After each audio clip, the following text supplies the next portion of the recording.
The stream. See if YouTube picks it up or restarting. No, I just hit.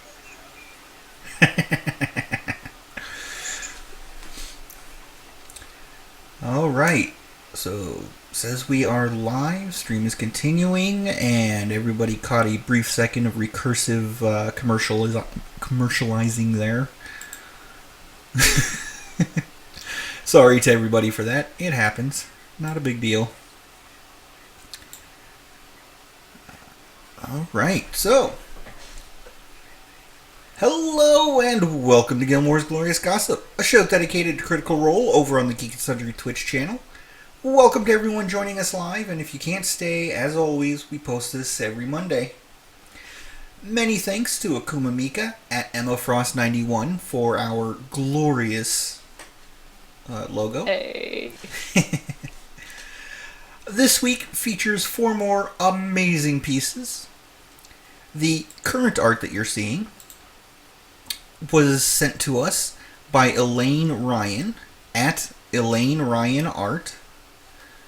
And later you'll be seeing fan art by Rowan Infinity at Odette. That's 0DETTTE. A piece by Shay at Shaybits, CHEBITZ. Noodle Boy, finally a piece by Noodle Boy at K Kamabur, KKAMABR. Hope I said that somewhat correctly. If you'd like your fan art featured here, please let any of the show's hosts know via Twitter. You can use our official Twitter at Gilmore_gossip or our direct Twitters, or you can send it to us via Tumblr, Gilmore-gossip.tumblr.com, or send it to our official email, gilmoresgloriousgossip@gmail.com. Don't forget to like and subscribe so you can catch us each and every week. I'm Akiva, found on Twitter at AkivaDavid, AKIVADAPHYDD. And joining me today is my excellent friend. Please, go ahead and introduce yourself. Hey everyone, I'm Jess, otherwise known as at Crit Sketch over on Tumblr, and at Jessie LR Leaf over on Twitter.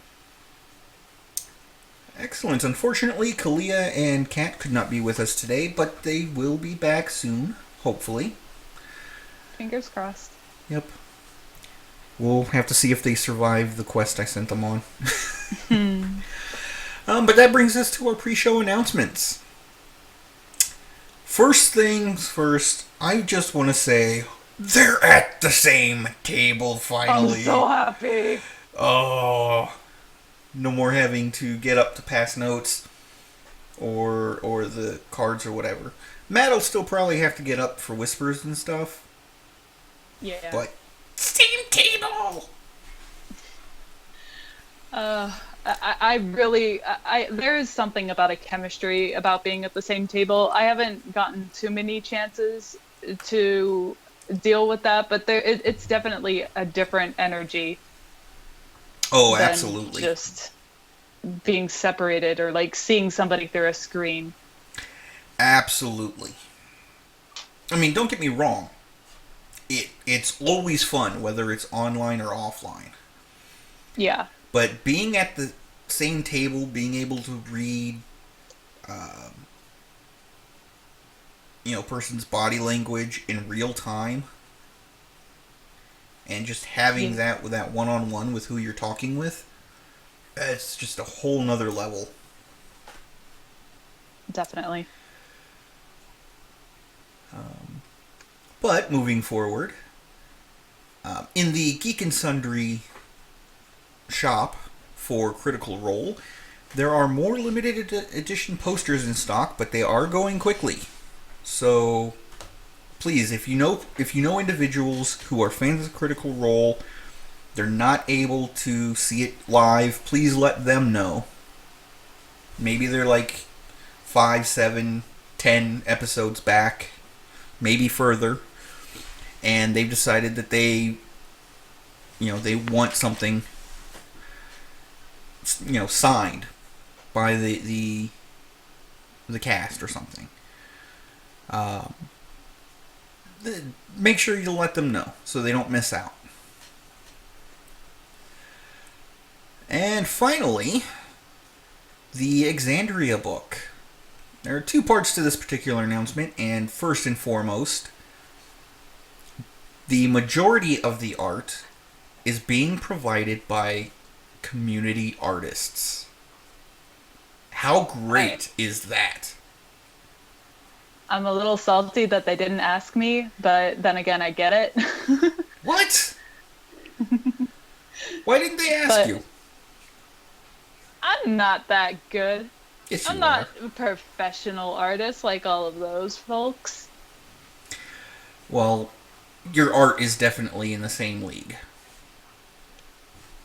Lower league, almost on par with them, but just not quite. But I'm all artists are hard on themselves. You are amazing. True. Just accept me being as honest as I can be. You are an awesome artist. Deal with it. Okay. But part 2, the Exandria book is being released at Gen Con. However, pre-orders should be available in mid-July.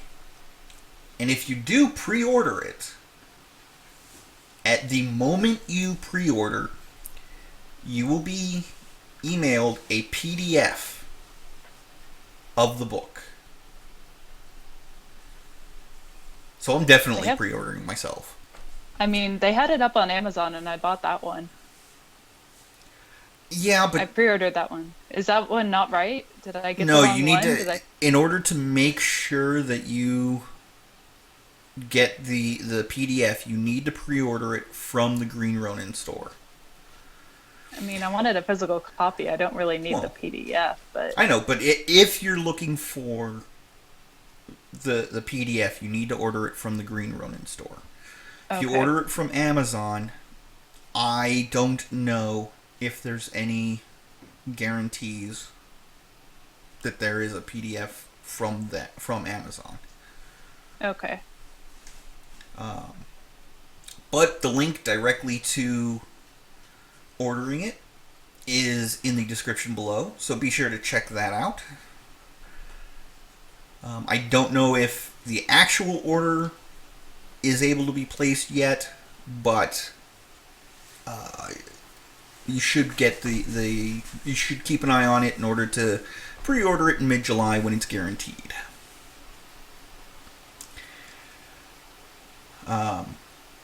Unfortunately, we didn't get a whole lot of comments on the last episode of Gilmore's Glorious Gossip, or the one previous to that, so no comments this week.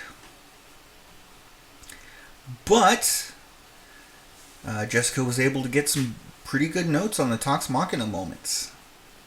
Yeah.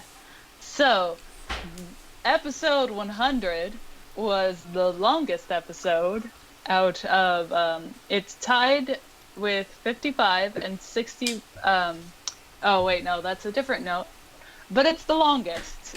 Yes. It beat out episode 88 by 8 minutes, and we're talking play time here, not post-game talk or pre-game announcements. It was a long episode. Yes, it was. I think it was like 5 hours and 50-something minutes. Yeah.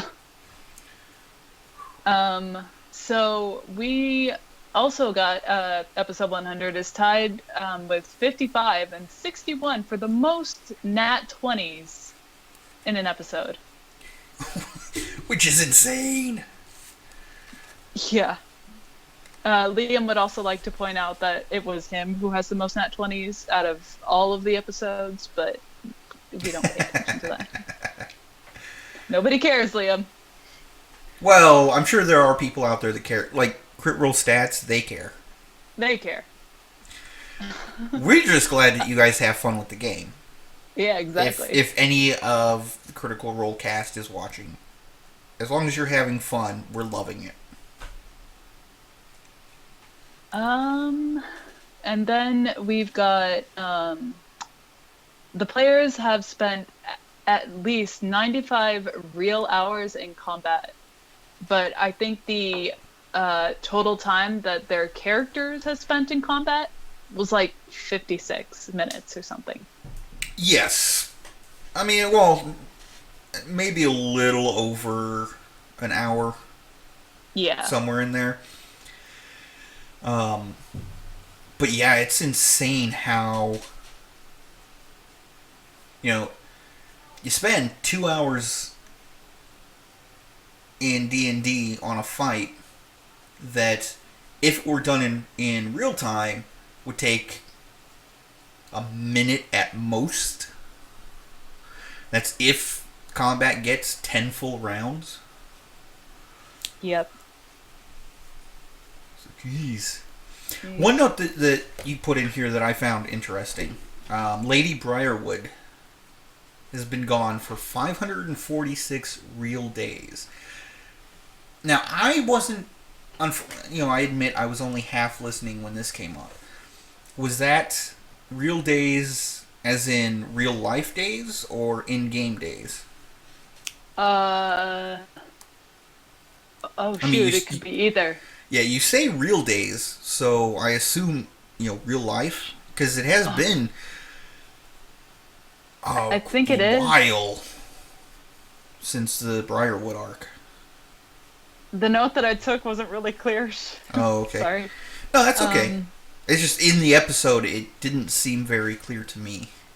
But I was only half paying attention when it was brought up. I think it was like around 300 and something days, because if they've waited a whole year and it's only been like 4 months since they left the Briarwoods and like the Chroma Conclave attacked. Yeah. So that would still be like only a year and a half or something. Yeah. So it's been 546 real days since we last saw the Briarwoods, like real life. Wow. Oh boy. Yep.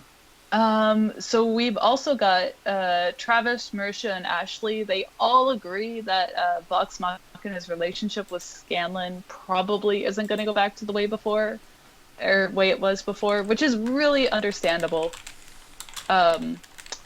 It's not going to be when you've caused so much pain, you're never going to have the same thing with that group, especially the group that considers you family, that it was before. Now, there will still be the closeness eventually, but it's never going to be the same. Ever. Yeah. No, it breaks my heart. Yeah. But, that was the quote-unquote real-life fallout. Yep.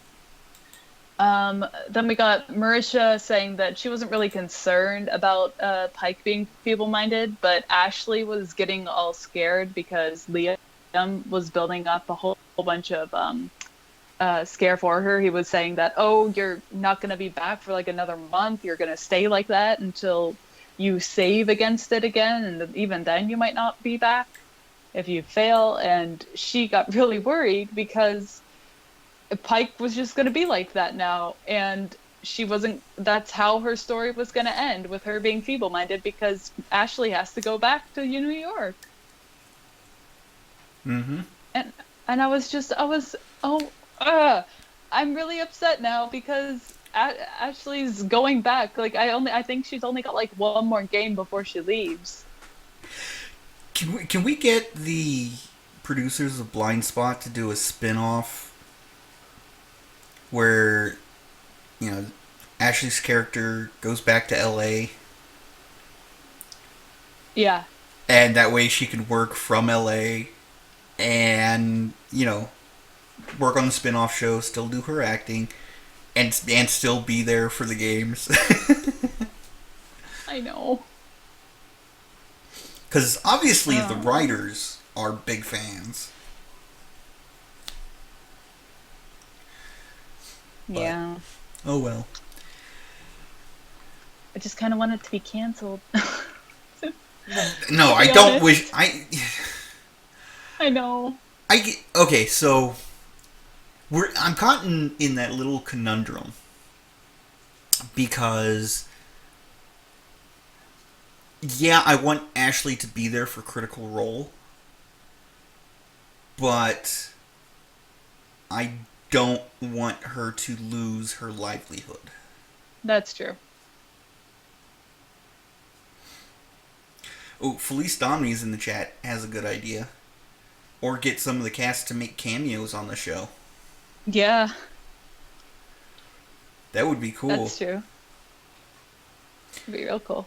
I mean, I think we talked about this at one point. Maybe have an episode where we actually get to see Patterson's D&D group, and it's the cast of Critical Role. It'd be best. Yes, that would be. Now, this little note I found interesting because it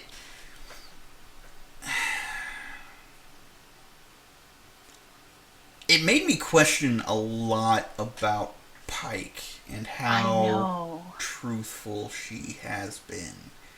And actually kind of calls into question how truthful Ashley's been with the community. Ashley is a dirty, rotten secret keeper, and she has done such a good job because nobody has any idea. I mean, it's so ambiguous. Yeah. I mean, so what we're talking about, Ashley wishes that she could go back and tell Pike to not miss the opportunity to tell someone she loved them, because once the moment, my Draconic is showing, once the moment passes, it's gone. Now, this could be interpreted two different ways. From my point of view, two different ways. Was it in reference to JB? Or was it in reference to Scanlan? And maybe that's why Pike is so angry at him. John O'Brien says Pike loves Percy. It's not ambiguous. Okay, so like I'm not counting it out, John, but I'm not going to settle on any one thing until I absolutely know, because at this point I still think it's pretty ambiguous. It could mean Scanlan when she didn't get a chance to tell him because she was gone. Or it could be Percy when she realized that, oh, Vex and him are together now, and I totally blew it and missed my chance. Oh, yeah. Maybe. I don't... Now, yeah, John O'Brien brings up the point that, you know, in the episode 10 Q&A, Ashley had said that it wasn't Scanlan. However... she hasn't denied it since, though. Yeah, that was episode 10. We're now at episode 101. Things could have changed.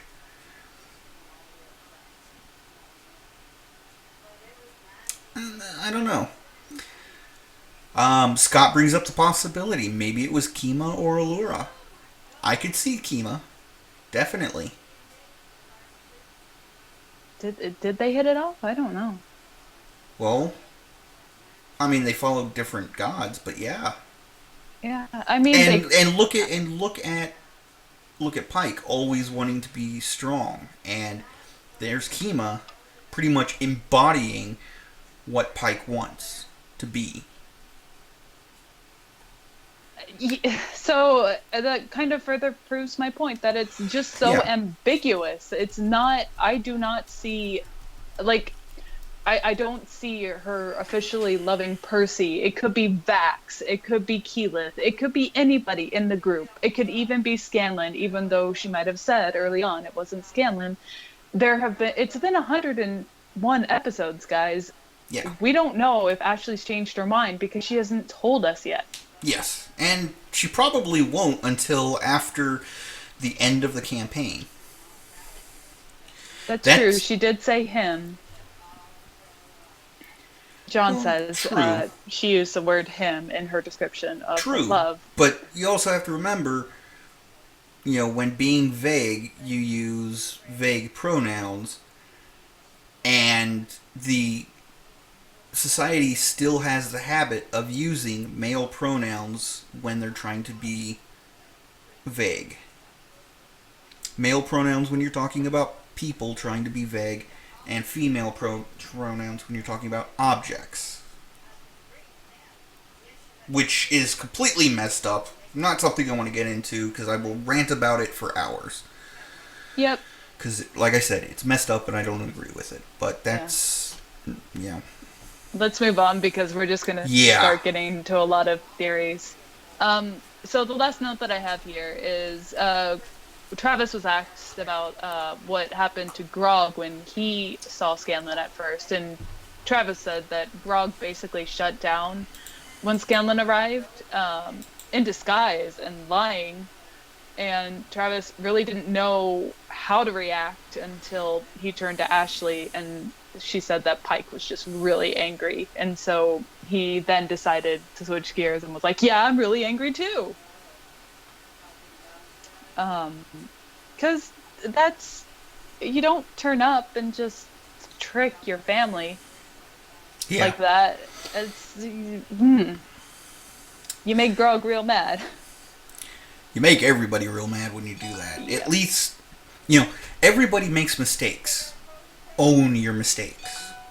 Yeah, man. My phone is making noises. I heard. So, sorry, let me turn that off. It's okay. Can you still hear me? Yep. Okay.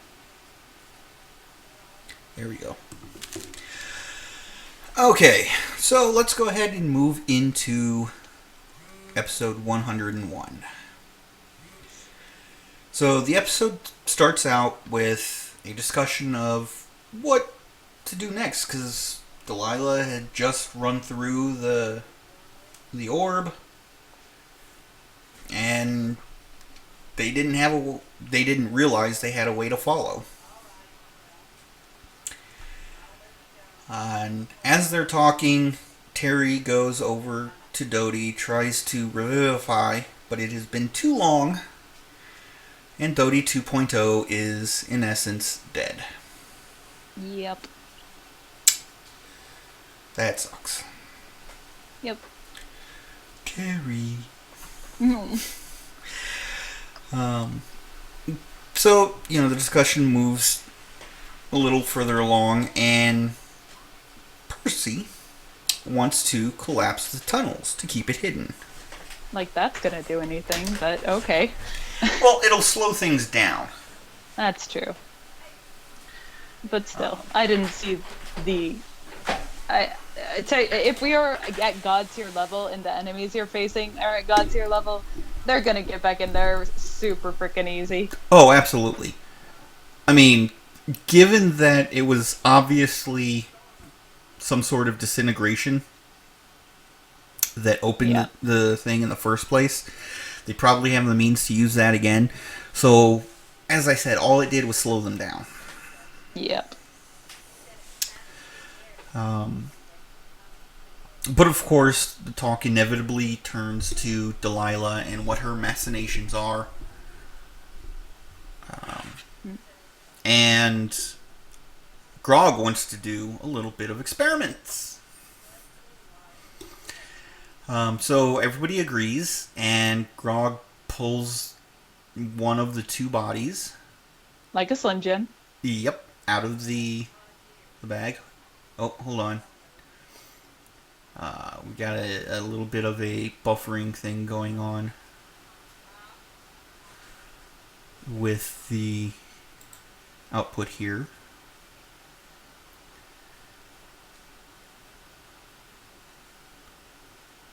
I don't know why that is. I'm not getting any lag yet. Not yet? Okay. No.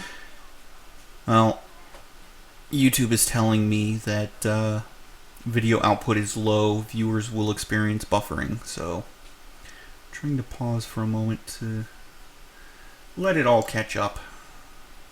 Okay. So, okay, the elapsed time counter has started going again. I mean, it is jumping a little. I don't know why. But, anywho, so, moving on.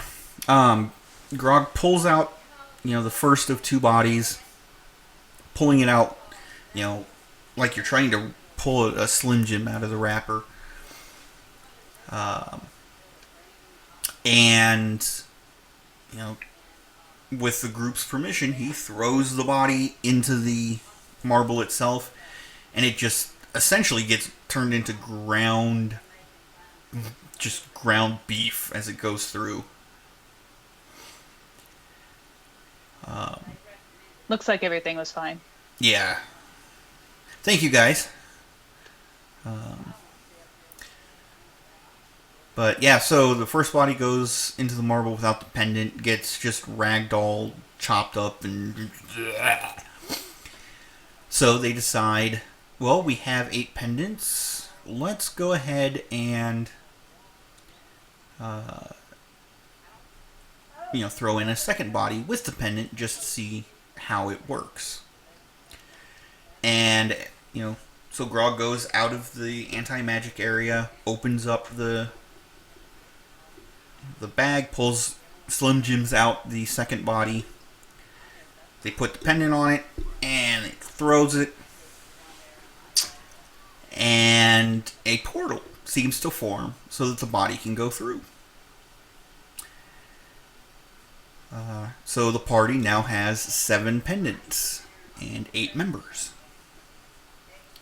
Yep. Scanlan seems a little reluctant at first. But rightfully so, because he still doesn't know, has the party actually accepted him back? Yeah.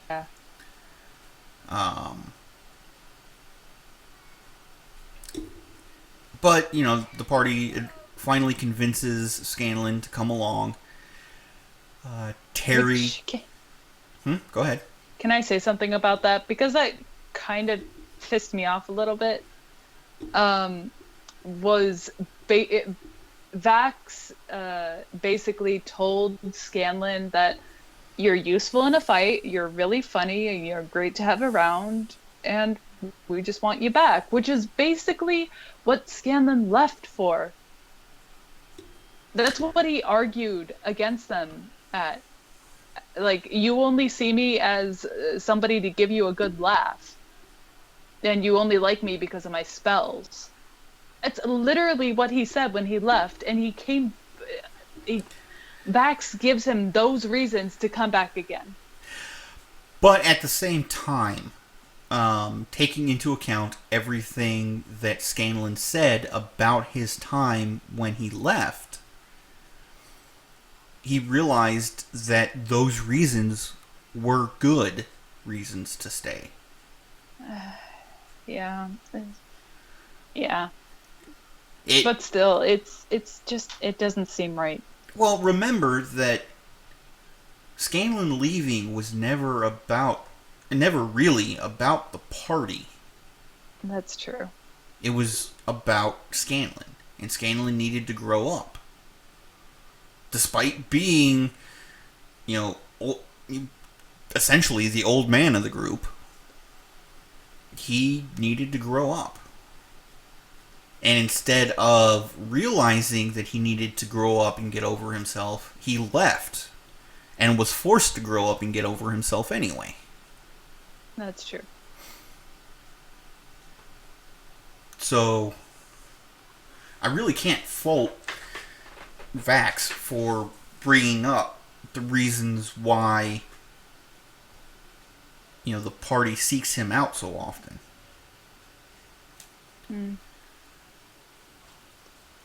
I'll give you that, but it still sits uneasily. Well, yeah, but Yeah. I don't know. It's just one of those things where people in different stages in their lives view it differently. Yeah. So, but while Scanlan is coming along, Terry decides to stay in Whitestone in order to fix Dodie and then head back home. Of course, Tyrion's human and not really able to carry Dodie, so Lionel carries Dodie for Terry. And that Matt did an exceptional job, as he always does, acting He's out. a master. Yeah, he is, absolutely. But acting out Chod carrying this thing. The group has Tyrion cast Identify on one of the pendants and finds out that it's sort of an attunement device type thing. Yeah. In order to help the transition. Excuse me. Transition into the Shadowfell. Or back from it, presumably. Yep. And then he casts Identify on the plate armor. And it is armor of resistance and is resistant to radiant damage. Going back for a moment, John O'Brien in the chat says, "Bah, he's back, baby, and happy. At least until the end of this arc."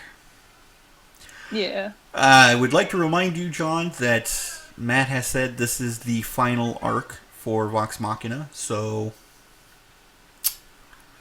yeah, he's back.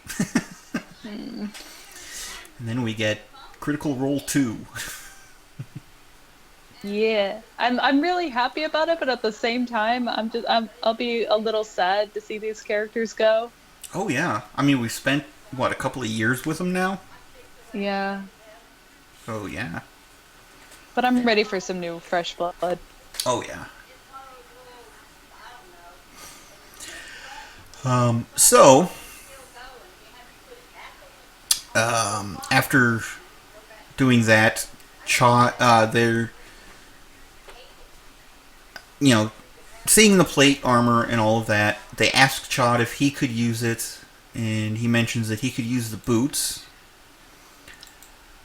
But, the party's like, no, it's part of the armor, and we kind of need the armor. So instead, Vex gives Chod a music box, and Vax gives him Chlorota's little helm thing. And, of course, Vex has a little bit of argument with her brother about it. So, yeah. But, John's correcting you. It's Lionel. Not okay, Chod. It's Lionel. no, Lionel, Chod, same person. Terry wants to call him Chod. So we'll go with Chod. Because he's going to be accompanying Tyrion, so... That was a little great back and forth moment when the cast had Sam act out as Scanlan and Terry at the same time. Yeah. That was indeed funny.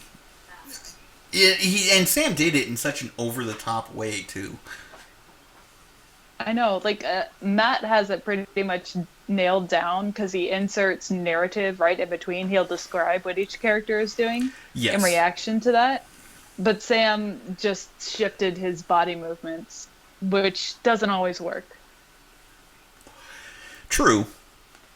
What was even funnier was the look on Sam's face when he was in the Scanlan character, and then Percy started talking, and then Sam realized, oh, he's talking to Tyrion. Yeah. But yeah. So, they decide, let's go ahead and collapse all of this. So Pike and Grog go down the original tunnel. Percy points out, okay, you want to hit it here, stand on this side, and then run in that direction. Yep. Grog lifts up Pike. She gets the first hit in and does quite a bit more damage than I thought she would. I mean, yeah, it was just a little crack with a few rocks coming down, but still, even in a gauntleted, with a gauntleted fist, that's still actually pretty impressive. Yeah. So then Grog hits it, Pike gets on Grog's back. A few jokes about Pike backpacks.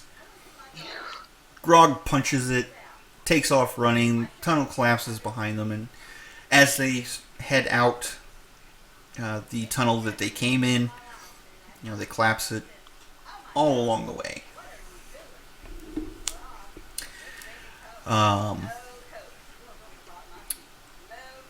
Once they, get out of the cave, Grog and Pike find a tree with fruit hanging from it.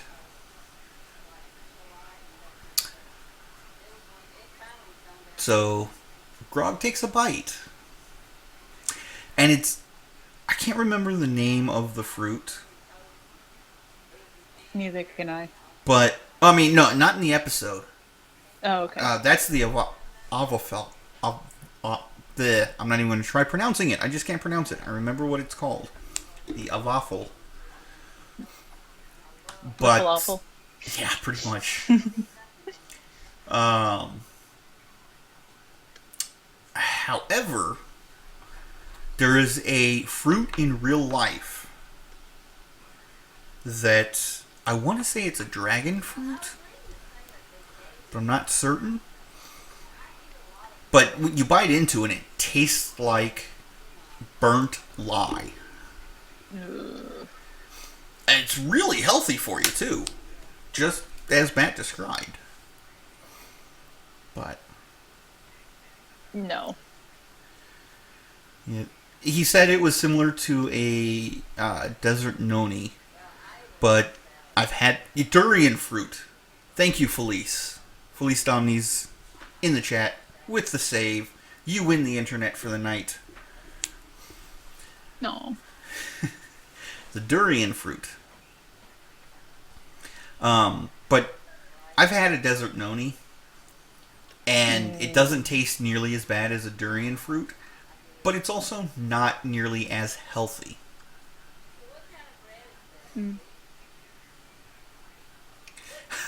Writer for Life jumping in on the puns. Writer for Life saying, "Not gonna lie, LYE. Sounds good, but tastes bad." Jeez. That's beautiful. That is. We need to have another pun contest sometime. We should have had one for the 100th. We should. What episode of Akiva's or not Akiva's Glorious Gossip, but Gilmore's Glorious Gossip is this now? I won't tell the boss that you made that mistake. Off the top of my head, I don't remember. I will. I'll have to get back to you on that. Yeah, if we get to like a landmark, like 50 episodes, we should do something. Oh, we are well past 50. Oh, okay. Yeah. I think we're in the mid 60s. Okay. 75 then. Okay, we'll look at it. We'll come up with that offline. Okay. So, while that's going on, Vex and Keyleth fly to the top of the mountain, and with the two helping each other, they find the entrance up there. And Keyleth jumps off the broom, uses her Earth Elemental form, and Earth Glide right as she lands. So she essentially just dives into the stone. And Vex panics for a moment before Keyleth pops back up and says, "No, I'm fine." I thought, I didn't know she was gonna Earth Glide either. Yeah. So I got scared. I was like, okay, I mean, I know you can survive in Meteor form, but that's just a little too on the nose, Keyleth. I knew as soon as she was doing it what she was planning. Because it was like, how perfect would that be?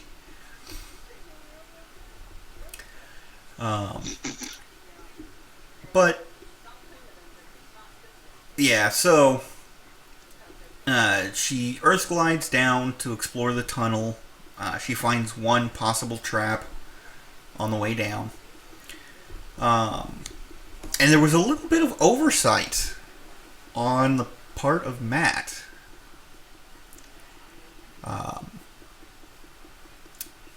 So the anti-magic ring,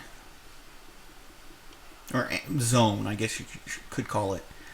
He said at the beginning of the episode it went out 180 feet. Did she come closer to the thing than that? When she was looking out the top of the cavern, looking at the orb, Matt said it was only 60 feet away. Ooh, yeah. She would have fallen into the... No. I wouldn't be that cruel. Yeah. And I'm a green dragon. What I would have said is you get to about 180 feet away, and it's like your form runs into a wall that you cannot get through. Oh, okay.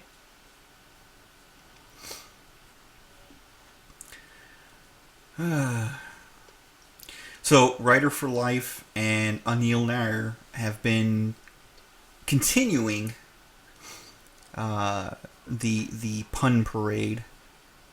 I've been reading it. It's utterly amazing. Writer for Life most recently saying, "At least we are apple-lying our wits to these puns." Anil says, "Let's stop these puns before it all goes pear-shaped." Why stop? Don't you want to get to the fruit of the issue? Akuma, I totally, I'm with you 100%. It's getting a little bananas here. Well, Orange, you glad we're not doing anything destructive, though?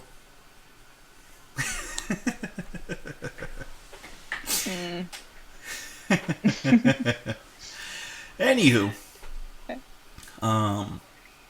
so as Keyleth is coming back up the tunnel, she's collapsing it on her way.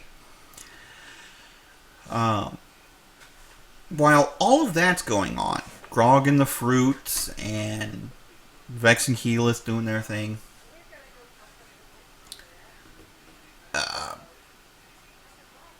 Vax talks with the Raven Queen.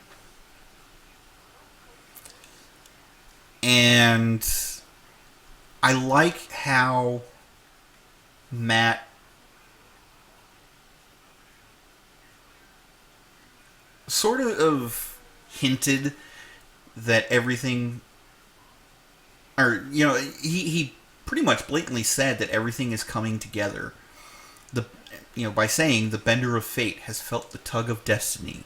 It seems you are coming towards me." But the implication there is that he had this planned from the very beginning. And we'll see later on Yeah. Yeah, he did. Not necessarily the exact way it came out, Yeah. but he knew where he wanted this story to go. I'm really happy. Indeed. I'm so happy, Akiva, You and me both. because I love the Raven Queen so much, Akiva. Like Yes. it's not healthy. It's not healthy at all. But as soon as he mentions that it looks like I'll be seeing you soon, like like fate might draw you towards me, and Vax is just like, I will I see will you see you soon. soon, I yeah. was freaking out. I'm so happy. Yes. I've got an idea for a cleric of the Raven Queen that I would like to play sometime. Yeah. So I just need to find a game to join where I can do so. Anywho, so the group finally reconvenes, and they return to Whitestone with Keyleth taking one of the flowering portions of the tree, and Vax grabbing 2 fruits as they go through. Once they get home, Percy leads Lionel and Terry to the shop so that Terry can start on repairs.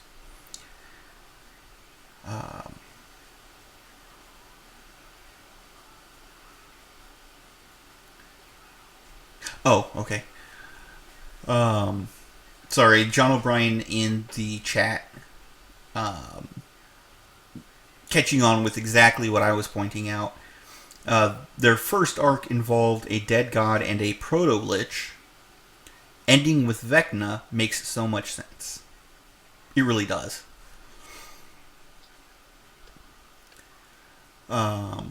So, Yeah, Felice Domnis was also saying, does the Raven Queen live in the Shadowfell? And I pretty much, yeah, right?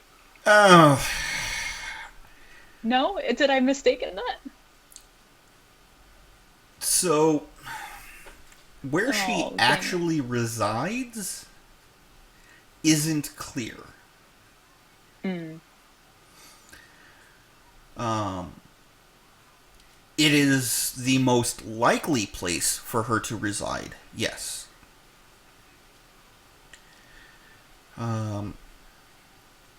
However, there are multiple, if you'll take a broader meaning of the term, divine realms where gods tend to live. Because you have the realms that are dedicated to lawful good, neutral good, chaotic good, so on and so forth on down the line. That aren't necessarily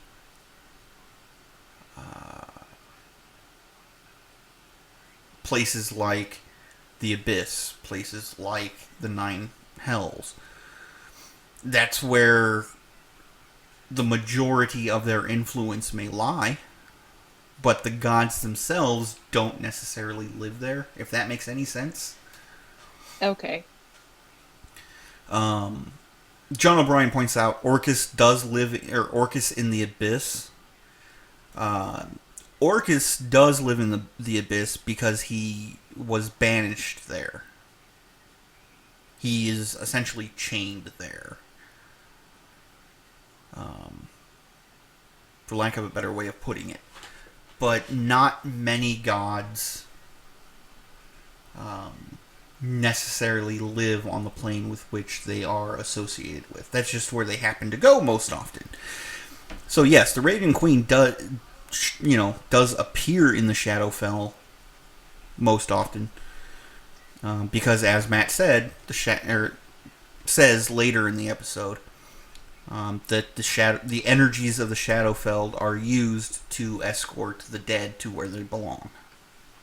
Okay. So it's kind of up to Matt whether or not to bring her there? Yes. Okay. Fingers crossed then, because it still might happen.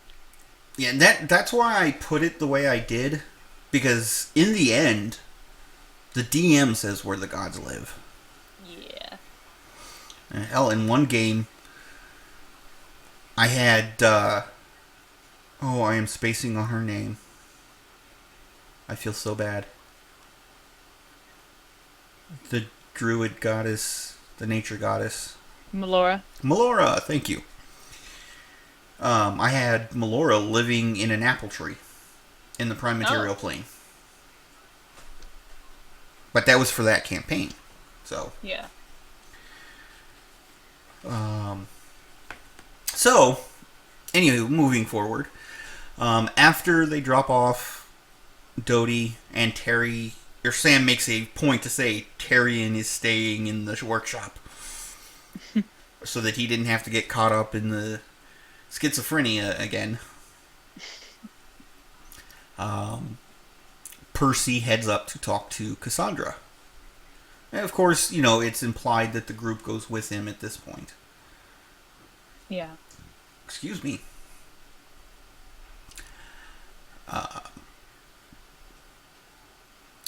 So, after the initial, hey, everything's worse than we thought, Vex goes off to talk to Eskel, while Keyleth asks about where Allura might be, Vax asks about Gilmore, and both of them are back in Iman, still rebuilding and such. No, I didn't. I really wish they would have gone and talked with them or something before going into the Shadowfell, because it's the final arc and they might not come back. And No, I think they'll find a way to come back. And keep in mind, because Keyleth's home plane is the prime material plane, she doesn't necessarily need a focus to get back home, and she can plane shift everyone. True. So, unless they, final death die. So. Yeah. Yeah. We'll see. We'll see. Because Vecna's badass. Well, we'll talk about Vecna more in a little bit.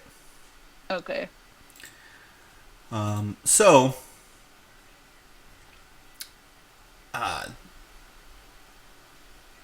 Vex, we switch over to Vex meeting with Eskel, and Vex, of course, does her best to get him away from the siphon. And it's a hilarious scene between a hard ass and an asshole. Yep. Because despite what, how likable she actually is, Vex is indeed a hard ass. Yep. There's no getting around it. Nope. They're not good people. Very true. They've never been good people. They're a bunch of dicks traveling in a party together. Like, Percy's a terrible person. He kills anybody who even remotely has designs for his guns. He's not a good person. Indeed. But, regardless, eventually she does get Eskel away from it. And we switch back to Percy talking with Cassandra. And Percy tells Cass about Delilah. And Matt's reaction as Delilah just broke my heart. Like, I just wanted... Cassandra. That's what I meant. I'm looking at the notes. I saw Delilah. Yeah. But yeah, Matt's performance as Cassandra broke my heart. I just wanted to crawl through the screen into Exandria itself and just, sit there and hold Cassandra saying, shh, it'll be okay. Sorry, I just pictured you holding a pillow over her face.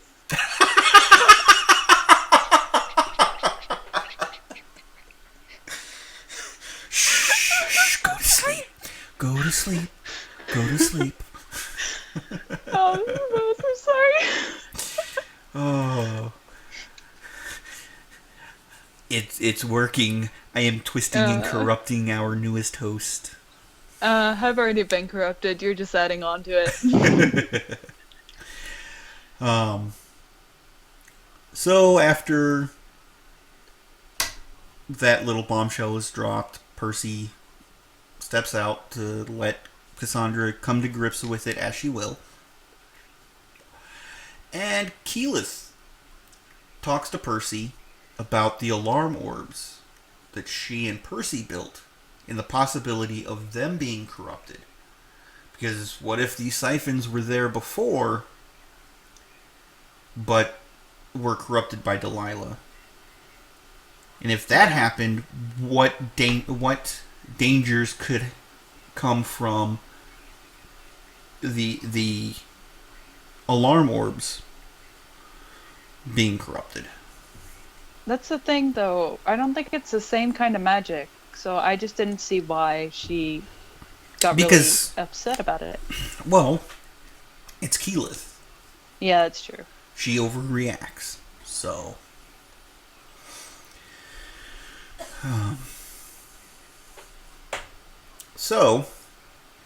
after that, they head to the library for research. And Matt has Taliesin roll an investigation, and he gets a 22. But even so, it provides very little information. It's Vecna, man. Yeah. The books that Percy expects should cover Vecna because they deal with history in Wildemount. Excuse me. They deal with history in Wildemount around the time Vecna was actually alive. Don't cover it. Like there's gaps in the records. Yep. And it was about that time you could see the recognition, because while they're doing the library thing, Marisha is over there going through notes, from back in the early days. Yeah. And in fact, she brings out a Hercules token. Yeah.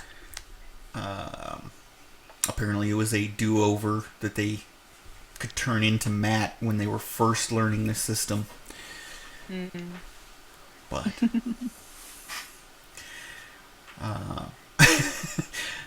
John O'Brien is saying Matt has them all paranoid as hell, and she lives with him and has probably heard him giggling to himself. Yeah, I can see how that could be disconcerting. But yeah, Marisha and Laura, you can see that was the moment that they realized that they were encountering the first hints of this arc as far back as Craghammer. We called it.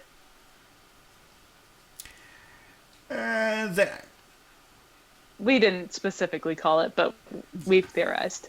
Well, we have said that, the Ziggurats had to be important because they were appearing too often. Yeah. For them not to be.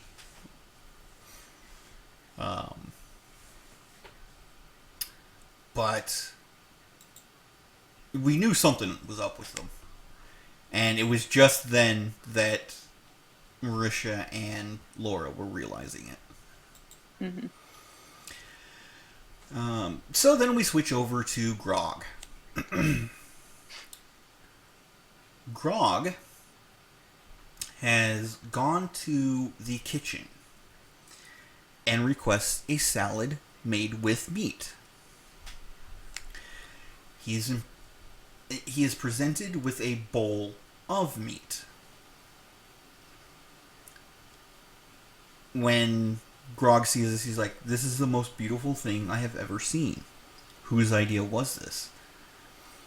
And the staff points grog to Chef Varen, who, instead of making a salad with meat, made a salad of meat specifically for him, made of salted goat meat, smoked fish, beef, and salt-cured pork belly. When asked about naming the dish, the chef says, "Well, you are the Grand Poobah. That falls to you.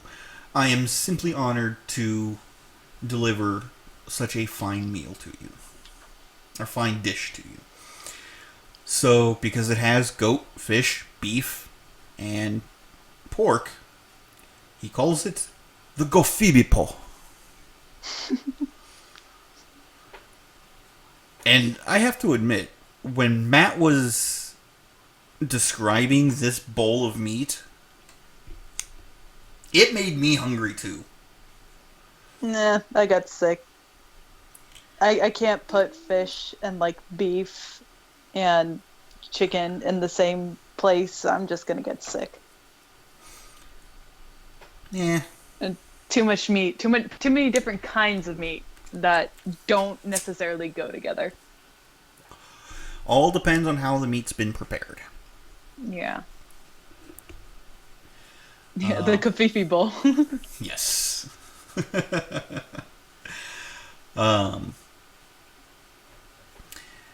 So we switch over to Vex, who goes to find Vax. And Vax is actually not difficult to find for once. He's up in his room, and of course, when Vex goes in, his first response is, "Keyleth? Oh. Hello." So Vex and Vax talk a little bit about the Raven Queen, and how, going after Delilah, stopping this essentially undead catastrophe that could happen. That it's possibly the Raven Queen's quest for them. And Vax confirms that the Raven Queen will be with the party for this. But of course, it's like most gods are with people. They're not physically there, but, Yeah, I mean, at least her influence is, since it is kind of a little bit under her realm, the Shadowfell, she has a stronger presence there than, say, Sarenrae, so it's better than having no god. Yes. And probably the best god for the job. But yeah. Definitely. Like, this is her thing, and just Vax being there, just Vax, the champion of the Raven Queen, has got to scare the living daylights out of any necromancer. Yes. Well, I wouldn't say any. Well, yeah. But the ones that know who the Raven Queen is. Definitely them. Now, of course, the higher leveled ones are going to be cocky and... Yeah, but, whatever. So, after that discussion, Vex heads down to the library. And... excuse me.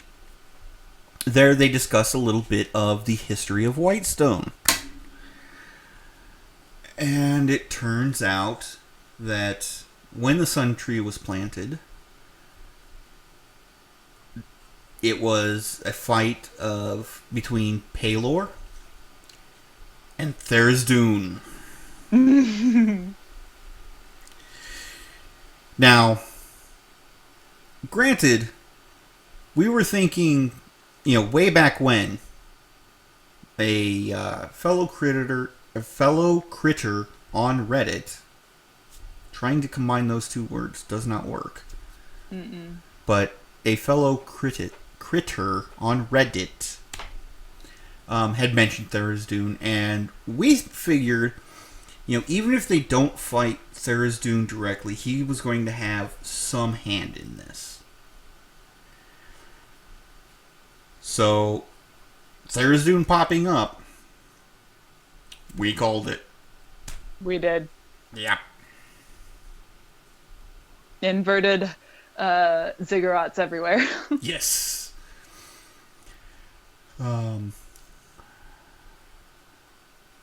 So,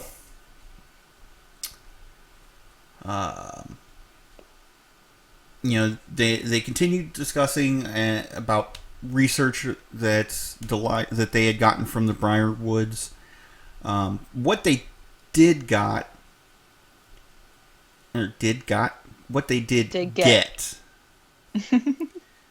English are hard. Anyway. Stop, you're making my English major ears bleed. Oh, believe me, I'm kicking myself right now. Yeah, man. English and creative writing were my things. Yeah, man. Anywho.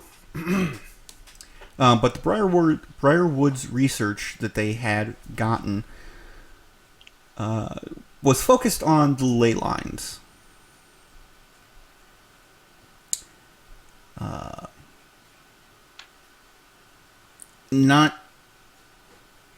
Marisha asks a little bit, about if there were ley lines running through, or running by the ziggurat in Ank'Harel, but of course she didn't look while they were there, so yeah, no telling. But it's safe to assume that it does, based on information later in the episode. But yeah, yes. And then they talk about the possibility of how ancient Delilah might be. Percy's like, no, we've got at least enough of a paper trail to prove that she's not. But while she was living and presumably ruling over her, her own personal lands and estate, she was accused of doing necromancy and fled to Whitestone.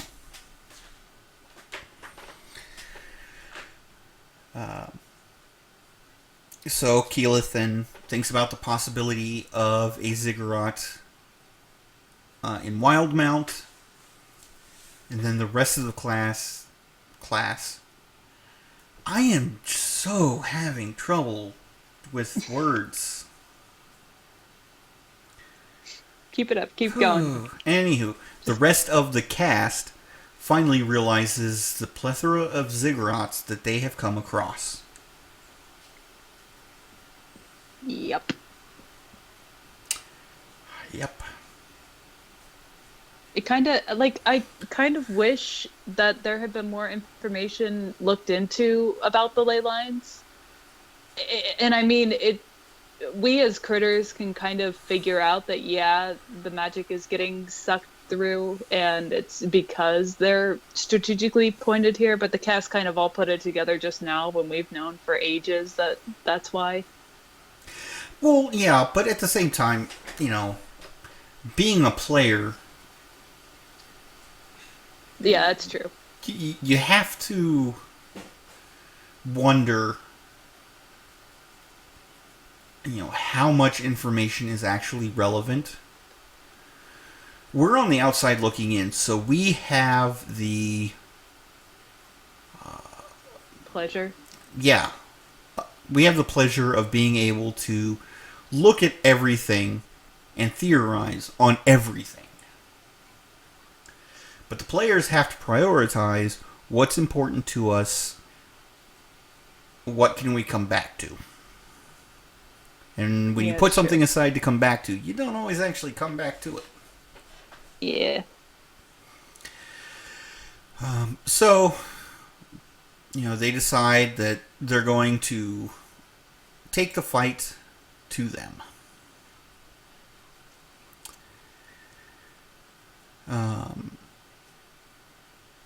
Heading on to bed, Keyleth and Vax talk about Vax's premonitions and all the dreams that he's been having over the last year. and getting the word to Kiki's dad that they're not going to be home right away.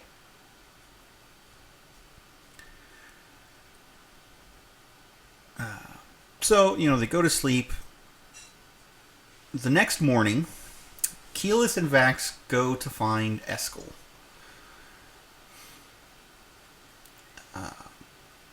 Kiki asks him, for information on the Shadowfell, what they need to know. And the basics of the Shadowfell is that it's a plane of negative energy. Parts of it,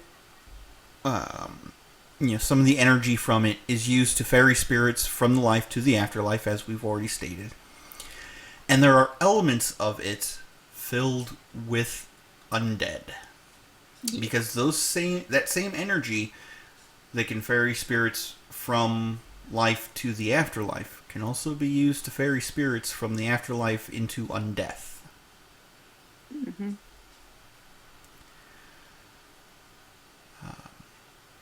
Kiki then pulls out one of the pendants and asks about using the pendant as a focus for a plane shift spell. And Eskel says, well, it could if you narrowed the tines of the little fork thing a little bit closer together. Yeah. And then Keyleth brings up sending a message to her dad. And of course, Eskel's like, I am not a messenger. Find somebody else. So Vax brings up their mission to save the world and essentially pulls the Jewish mother on Eskel.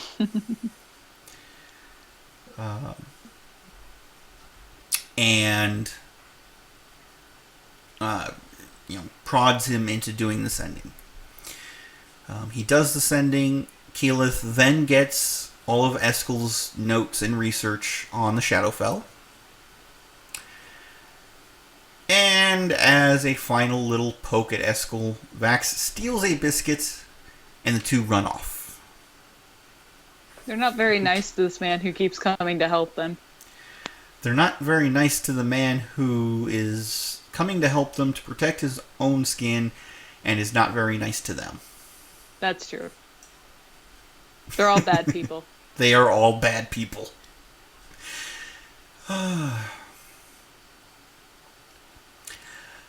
So while that's going on, Vex goes out to buy 2 chalices for Heroes' Feasts. And everybody cheers. The purveyor of said chalices, Larry, sounds strangely like Liam's old crossing guard from school. From his school days. So there was a lot of fun with that little back and forth. But he says that he'll sell Vex the chalices for 1,200 gold apiece. But Vex bargains the price down to 1,000 gold apiece by signing a document stating, yes, Vox Machina bought these in order to save the world. Which Laura compared to, this is my favorite shop on the Citadel.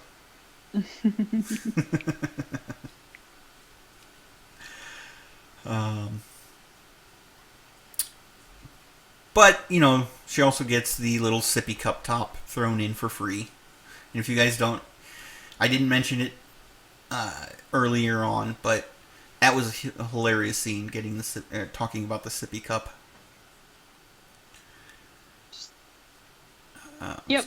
So many details that you really need to watch the episode for if you haven't already.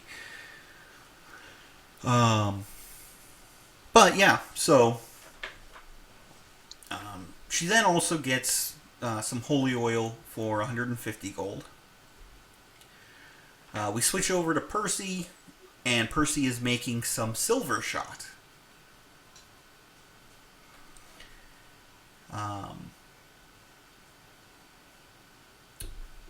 we switch, or after that little brief aside, we switch over to Vax, who goes to talk to Kynan. He says he feels bad because he had given him Simon and then took it back. So instead, he gives him the Keen Dagger. He didn't use it at this point, so there was doesn't. really no... Yeah, so But at least Kynan can use it. Yes. But, Kynan is presumably about 10th, maybe 11th level at this point. And because he's been, learning how to use the rifle and training other people to use the rifle, he's probably cross-classed because Gunslinger is a fighter class. Yep. So, my thought is he is 9th level rogue like he was when, he was rescued from Ripley, thank you. And now, I'd say probably 12th level total with 3 levels in fighter so he could pick up Gunslinger. Yeah, definitely.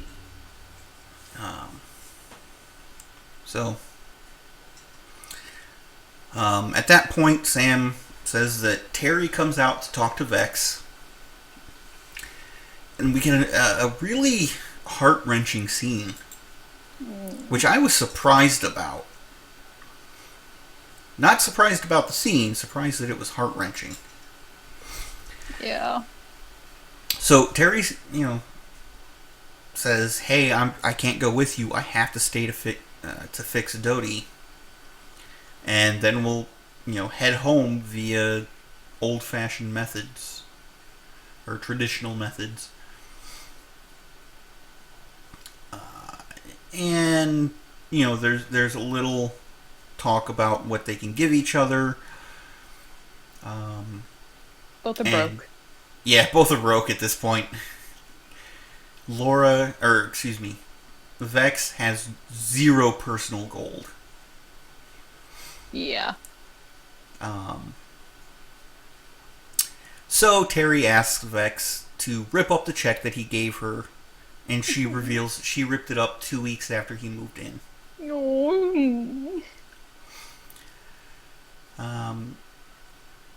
Instead, Terry gives her the geode with 30 souls in it, remarking, I probably should have shown that to Pike in the last year.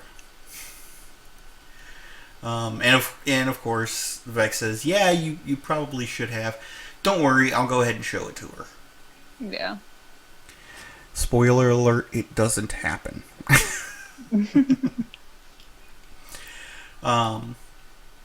And Tyrion leaves a gem for Percy to use for 1 flashlight. Yeah. I was so sad to see Tyrion go. I was too. I like him. I like him so much. And honestly, I would have preferred Terry over Scanlan. I don't know. Yeah. I wouldn't go that far. Nah. But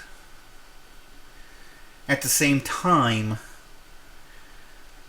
when Tyrion first showed up for the first 3 episodes, I just wanted him dead. Yeah. Now, I don't want him to go. No, I want to see him happy. I want him to have adventures. Oh, he's going to have adventures. I think that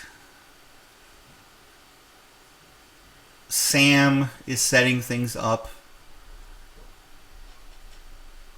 for Tyrion, setting things up so that he can get his happy ending.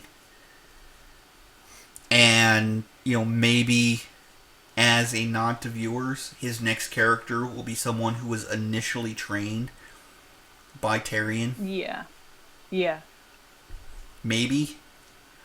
Maybe. It's We'll a see. character idea. That's all. Yeah. And I mean, there is absolutely no evidence for anything, and as the the cast themselves have said, they're not thinking that far ahead as far as the actual characters that they are going to play goes. So, Percy meets up with Pike to see if the Silver Shot can get blessed. Looking into it, Pike finds that it'll take a few days to get them actually enchanted with bless.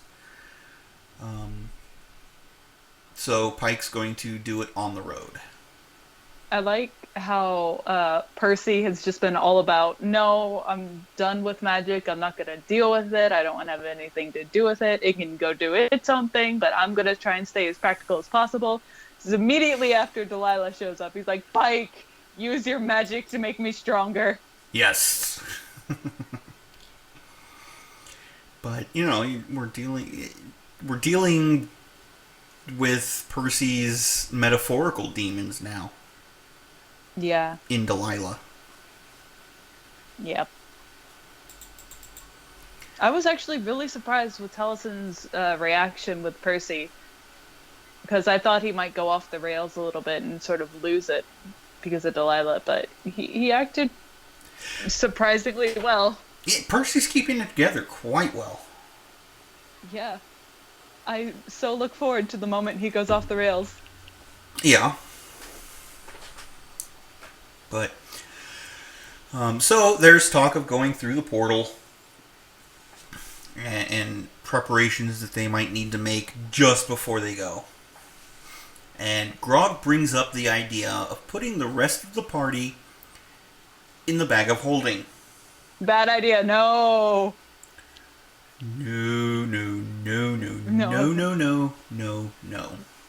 Would have been teleported immediately as soon as you got into the range of the non-magical zone into a different plane of existence, because the bag would not have worked anymore. Well, it would have done that temporarily. The bag of holding is a portal to a pocket dimension. But that pocket dimension is a void. Yep. So you put a character into that void. It's essentially like putting a person in a vacuum chamber. Oof. It's like putting them in space. Yeah, pretty much. I mean, you can put food items in there because they don't need to breathe. They don't have liquids moving through them in that way of thinking. If you put a bottle in there, the magic keeps the bottle... If the bottle is sealed, the magic will keep the bottle sealed. But if it's like, you would have to physically put corks in every single pore on your body. Yep. Yeah. And in order to survive that. And that's just not possible. So the group jumps into the Shadowfell. Vax goes first, has to make a Constitution save. And of course, Vax makes the Constitution save and takes 11 necrotic damage. Everybody else has to make, they jump through, and at this point, they were going so quickly that I couldn't keep track of who was taking how much damage. But those that took full damage took 22. Those that took half took 11. And the group finds themselves in a destroyed town in the Shadowfell.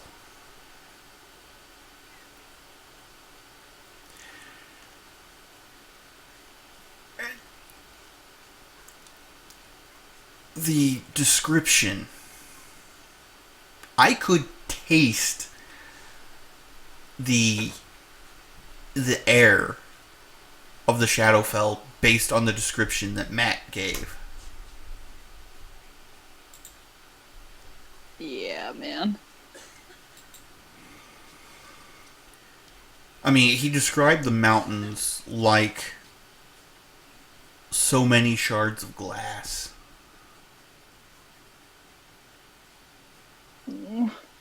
Just, oh.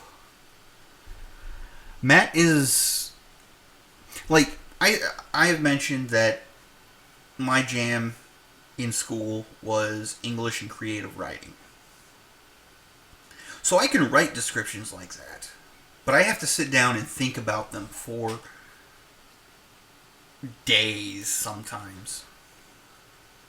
Who's to say Matt doesn't, come up with them in days? He's got a whole week to plan all of that. I agree.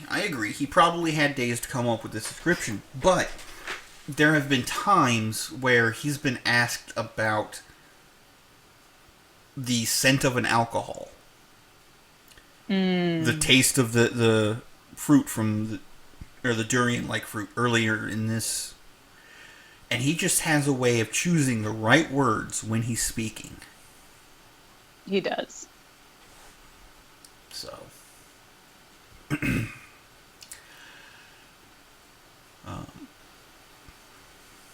But yeah. Anywho.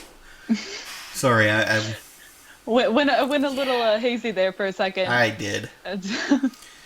I just had an image of Matt doing that Vidal Sassoon thing from episode 100, while at the same time just describing how the flowing locks of hair just seem to float through the air. Anywho, gosh. So yeah, the group, looking off into the distance, and they see the tower that had been seen earlier, and there are these flying creatures around the tower, and the tower itself only seems to be about 2 miles away. It's super close. Yeah. So if this is the final arc, and they only have to travel about 2 miles, there's some trickery afoot. Definitely. We'll have to see how that turns out. Yeah, immediately when they got there, I was not comfortable with the situation they were in. For one, they're probably too close to like a whole bunch of necrotic entities because Vax, even with an okay roll, I think, wasn't able to sense the Raven Queen at all. So I did not feel safe. Yeah. I don't know if it was a not at all, because the wording of how Liam asked the question. He had said, "Do I feel the Raven Queen more or less?" That's true. To which Matt said no. Essentially, to me, that means there was no change. Okay. I can see how it can be interpreted in multiple ways, yeah. Yeah. But then Matt, reminds the group that they're pretty much out in the open. So the group stealths towards a nearby house with a collapsed roof. And inside is an undead creature.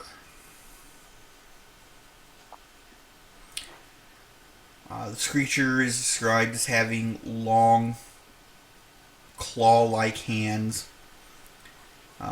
with long nails. Not that it has actual claws. Long, pointed ears, broken, yellowed teeth, and it's eating a rat. What is it, Akiva? Because I didn't pull out my monster manual for this, and I don't know if it's an actual creature or... I hesitate to say Sorry. because it matched uh, a number of different possible creatures. Yeah.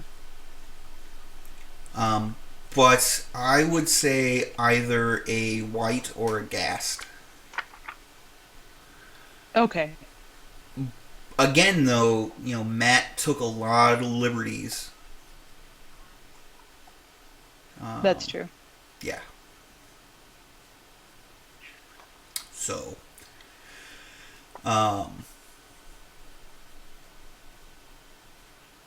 Anil Nair is saying Matt said there was no presence. Matt said that yes, that thing was obviously undead, but there were no other presences in the 60-foot area that Liam could sense. Now, the most interesting thing about this particular creature that I found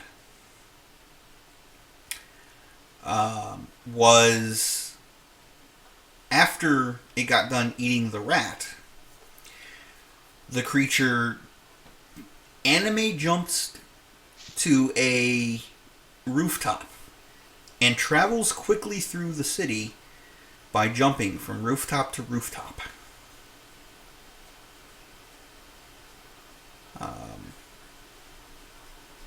So, I mean that it was like Naruto. At this point, it's just a zombie of its former self jumping from rooftop to rooftop. But yeah, multiple of these creatures are seen as they, are jumping around the city. As they are in cover, Keyleth pulls Vax aside and says, "Hey," sorry, says, "Hey, we are all getting through this. You're staying here with me. Let me do this." And she uses her 9th level spell to cast Foresight. Now, Matt described what Foresight was in the episode, but in case you missed it or you can't remember, Foresight is a 9th level divination spell. It takes 1 minute to cast with a range of touch. Requires verbal, somatic, meaning gestures, and material components requiring a hummingbird feather. And it lasts for 8 hours. During that 8 hours, the individual that receives the Foresight is given a limited ability to see into the immediate future. For the duration, the target cannot be surprised, has advantage on attack rolls, ability checks, and saving throws, and other creatures have disadvantage on attacking the target.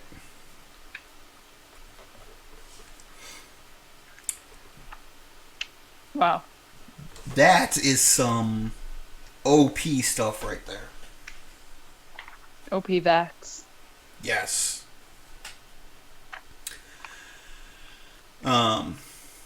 So,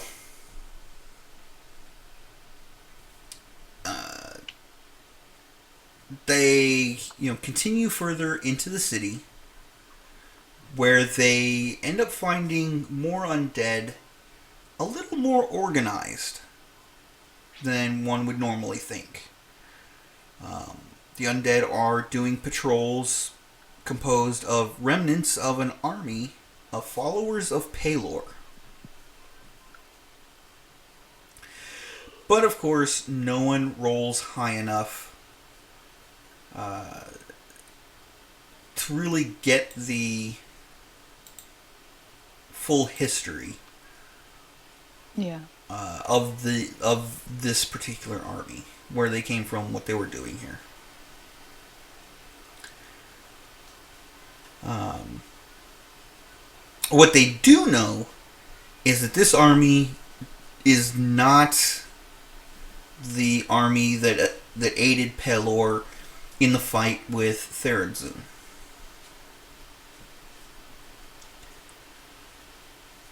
At least there's that. Very true. I mean, there would be some they would have been there for a seriously long time if that was the case. But also, it kind of begs the question, did this army come over from the material plane, and are they like Whitestone guards? I don't know. Yeah. Because if it is, then that's just kind of sad. Well, I mean, honestly, it's to be expected. Yeah, it is, but it's still sad. Now, obviously, because of the nature of the checks that Matt had Sam and Ashley make, Sam rolled a history, Ashley rolled a religion. He did describe this as an older symbol for Pelor. Yeah. So I'm guessing this probably would have been early days of Whitestone if they're from there. Probably. So who knows? But about that time, 3 cultists are seen approaching.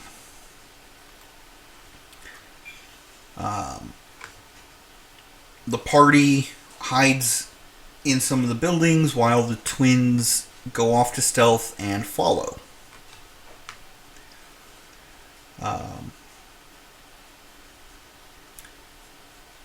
The cultists end up going down to the orb, check things out around in there, and then start to head back.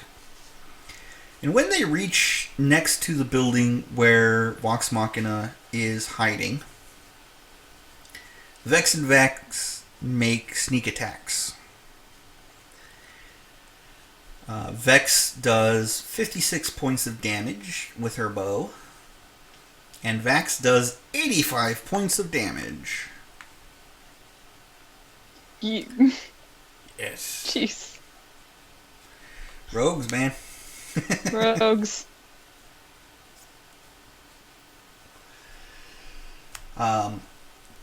As soon as the other 2 drop, Keyleth uses grasping vines to grab the third and pull the cultist into Grog's arms, who makes a 26 athletics check to pull him. And then Percy shows his kinky side. Pulls out the bondage ball, the orb of restraint, and activates it with the safe word manners. Which, of course, it binds the cultists, and then, Matt describes how there's a little slot that would allow the bindings to be opened over the cultist's mouth, allowing him to speak. And of course, Liam immediately jumps on the gimp suit zipper thing. And Matt's, I liked Matt's comment. That's how you know it's an artifact.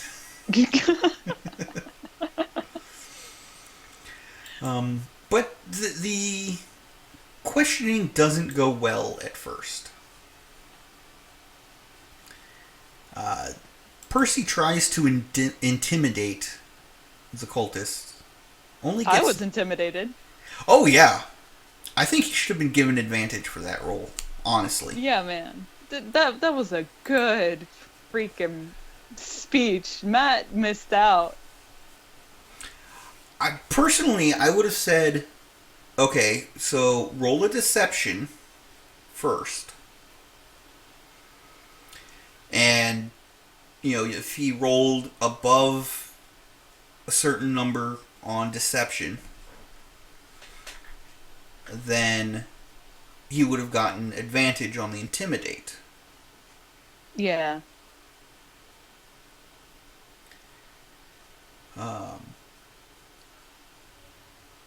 But, Matt's just said roll an intimidate, gets an 8 and fails. So then they try for the, inflicting pain, the torture route. But the cultist seems to enjoy pain being inflicted upon him. Kinky bastard. It sounds like your kind of guy, Jessica. God damn it, Kiva. Anywho. Don't go looking at my browser history, Akiva. Stop doing that.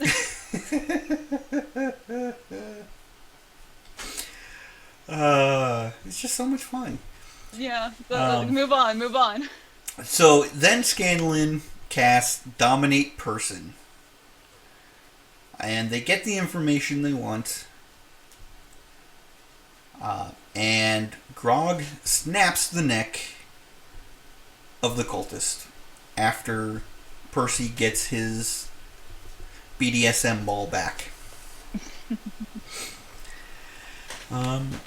After that, the group starts heading towards the tower, presumably carrying the sensor that the cultist had with them, with all of the rather foul-smelling incense that the party believes is what allowed the cultists to move through the undead without fear. Yeah.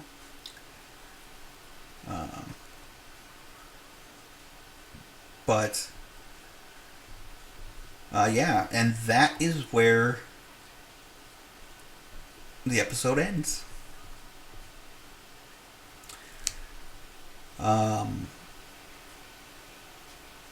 I think this portion of the arc is really just a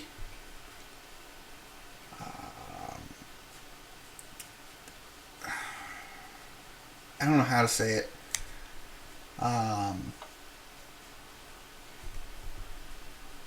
Teaser for what's coming next in the arc. Yeah, it does. Things haven't gotten into high enough stakes yet. Well, I don't know. It just kind of feels neutral, I guess. Yeah, I mean, it was pointed out in the chat earlier. Matt had said that it was possible to, or that he was thinking about possibly ending the campaign at level 17. Yeah. So,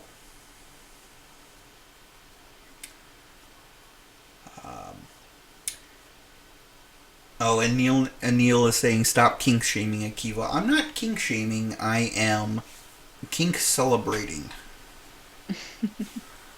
Okay? All the kinks. All of them. Well, not all of them. There are a few that I don't condone. Yeah, let's not get into that. Anywho, John O'Brien is saying if he were running, it's like a 25 intimidation check. Fanatic doesn't care. Now here's, and then Anil, or not Anil,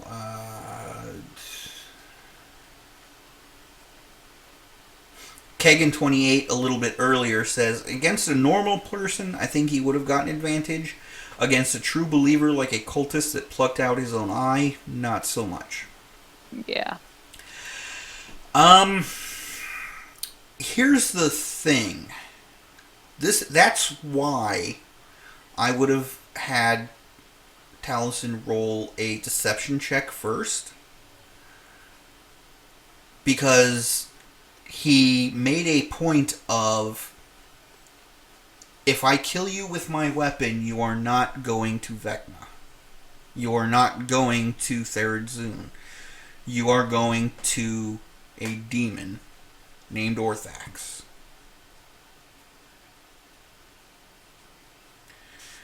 So with that possibility, you get a high, in my opinion, you get a high enough deception that would cause even a true believer to sit there and be like, wait a minute, I'm not going to, see my God become resurrected. I'm not going to go to the afterlife my God has promised me. Well, shit. So, and John is asking, are they doomed to failure, or do you think they can actually stop Vecna's return? I don't know, and I'm honestly so happy or excited to see what Matt is going to pull on them. Yes. I would love it if it was Delilah that became like the host body for Vecna. There's just so many. Delilah being the final boss is so delicious that I wouldn't pass up that chance. All I know is that they need to make sure that they find the phylacteries involved. Yeah. And destroy the phylacteries. I mean, maybe they could shut off the orbs or something that are providing Vecna with all of this energy. That'd be my first go-to to see if I could disrupt any of that magical flow. Yeah.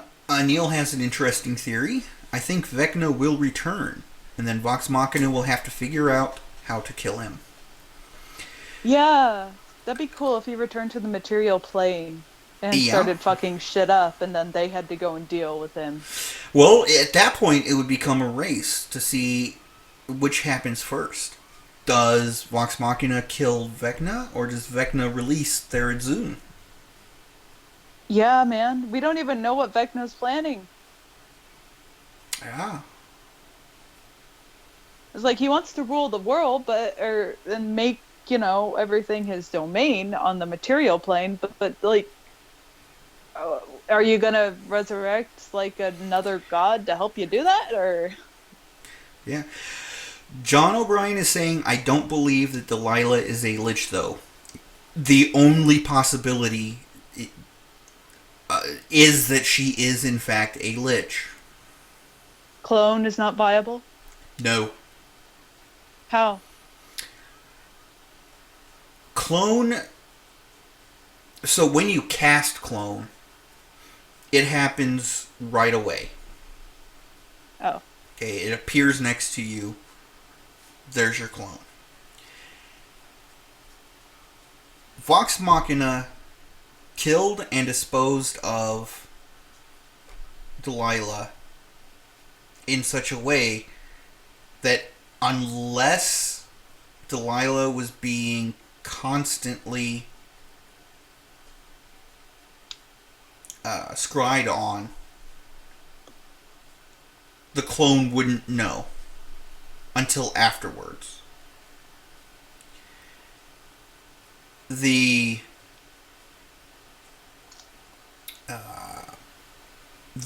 Delilah's death happened inside that anti-magic zone. Yeah.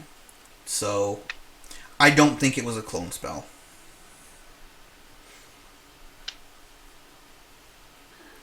So, I think Matt intends for Delilah to be a lich. I'm not going to deny that it's possible,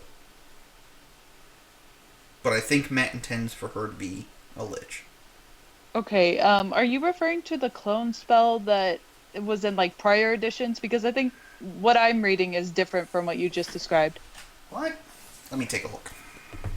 This spell grows an inert duplicate of living creature as a safeguard against death. This clone forms inside a sealed vessel and grows to full size of maturity after 120 days. You can choose to have the clone be a younger version of the same creature. It remains inert and endures indefinitely as long as its vessel remains undisturbed. Anytime after the clone matures, if the original creature dies, its soul Oh! Yeah, It's completely viable. it is viable. A lot more viable than I thought. Yeah, man. Smashed. Yeah, it is possible. I still don't think so. I think she's meant to be a lich, but I cannot deny the possibility now. Yep.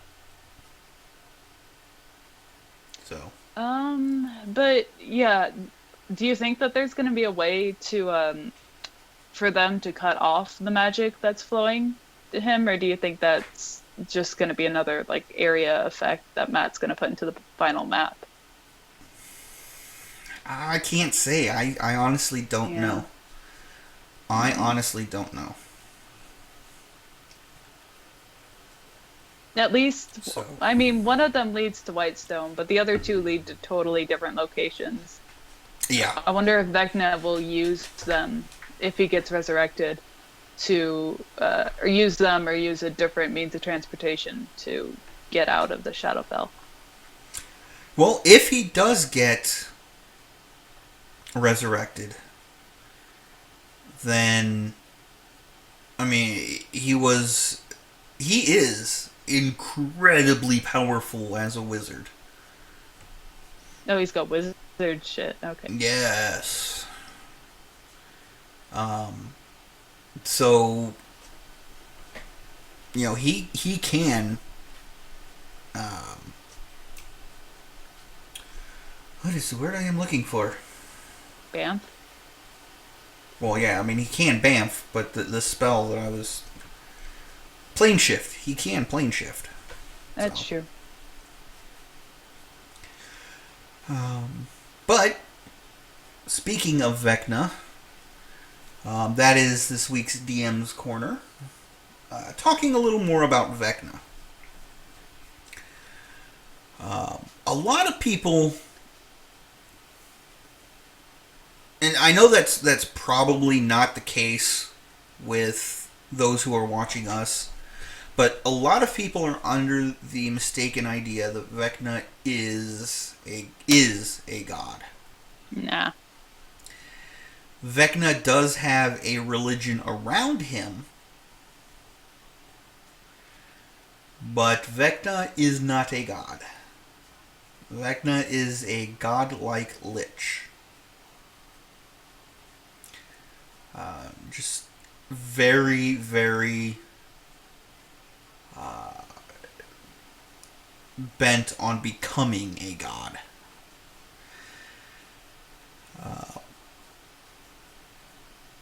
And Vecna believes that in order to do so,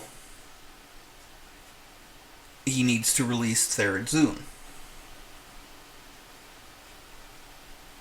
Oh, Yes. I didn't know that. Now, depending on how Matt is running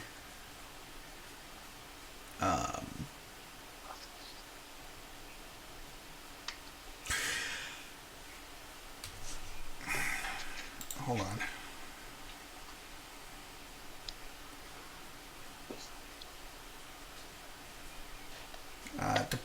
Where are my books?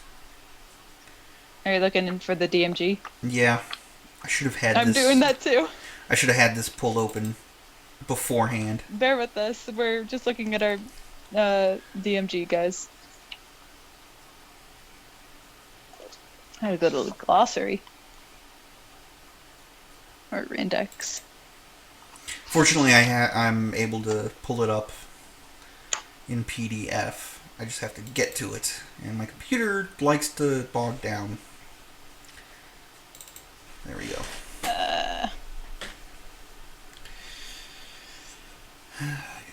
What page is it on? It's still coming up. Oh, okay.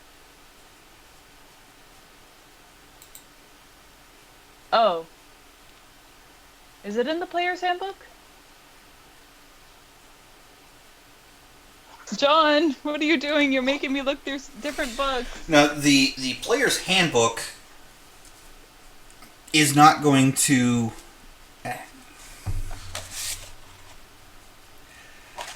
Okay, so hold on. He's only Conditions. under a list in the player's handbook. Yeah, the player's handbook is not going to give you the full details.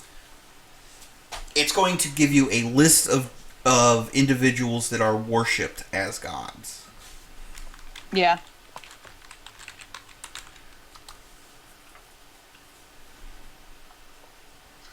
And he is worshipped as the god of evil secrets. Yep.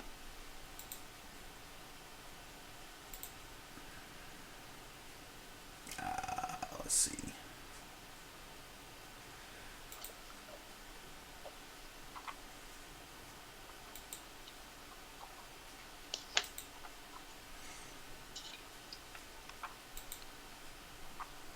Yeah, it doesn't have... So we'd have to go online to find. No, okay, so in 5th edition, it does refer to Vecna as the Lich God. Hmm.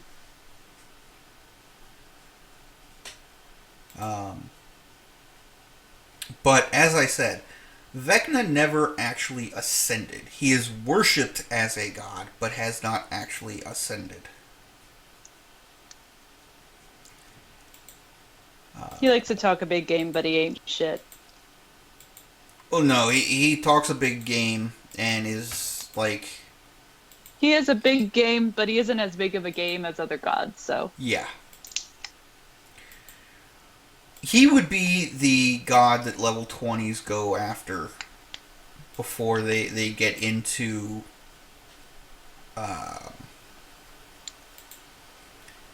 what was it called?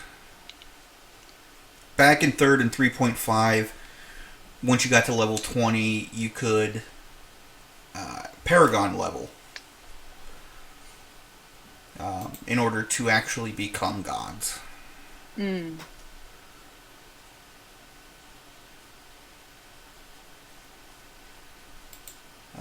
But yeah. But again, this is up to your DM. If you're playing in Faerun or Exandria, Vecna did not ascend in the quote-unquote canon. Vecna did not actually ascend. Now, if you're playing Greyhawk, then that's a whole different matter. Because in Greyhawk, the story...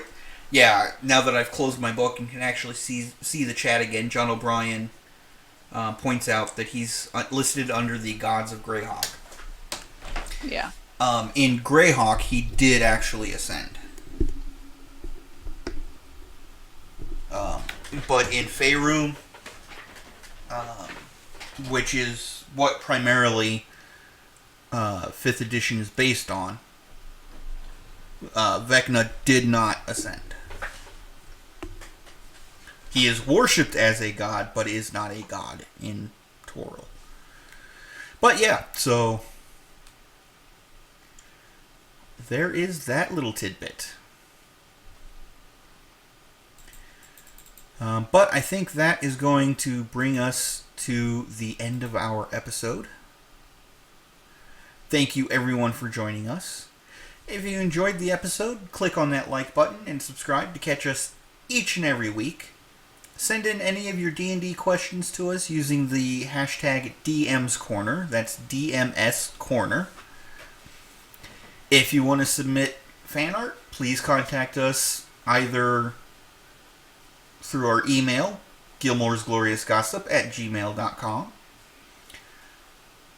through Tumblr, gilmore-gossip.tumblr.com, our official Twitter, Gilmore_gossip at Twitter. No, just at Gilmore_gossip. Too many to remember. Or you can contact us directly. I'm Akiva David at AKIVADAPHYDD. I'm Jess, at Jessie LR Leaf or at Kurt Will Sketch over on Tumblr. Or you can contact Kalia or Kat. Kalia is Cosmic Candy at CosmicCandi. And Kat is at Castiel Game. CASSTI3L Games. We hope you enjoyed, and until next week, kick back, relax, and enjoy your game. Excuse me, choking. And enjoy your games. May all your hits be crits, and have a nat 20 day. I will see you guys on the internet. Goodbye.